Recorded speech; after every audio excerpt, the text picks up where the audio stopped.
Alright guys, we're back at it, working on the 2005 Silverado SS again. The tailgate is not releasing, so I'm going to show you how to fix that. The only thing you're going to need is like a little trim tool. You don't want to use a screwdriver because you're going to wind up scratching your paint. But you just pop that out, lift it up, and then you can see right here this little broken rod right here. This is what's causing the tailgate not to open. You can see the one is red and one's green. Bought this multi-pack on Amazon for $5 and it's like 10 pieces. It's a good investment because these things break all the time. And our side is the broken side, is the green side or passenger side. Pop the back side down.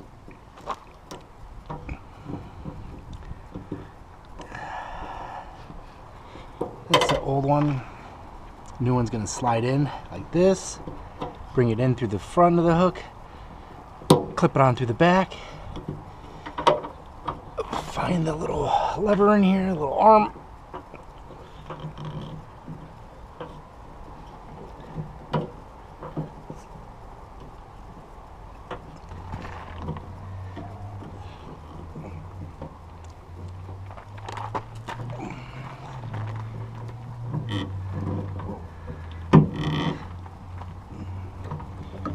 Just gonna, there you go, push it in. Now when you're pushing down on this with your trim tool, you want to be careful not to break. These things break off very easily, these tabs. That's why you always see them always loose on the back of people's trucks. And then you just snap it back in and we're all done. Tailgate opens and closes.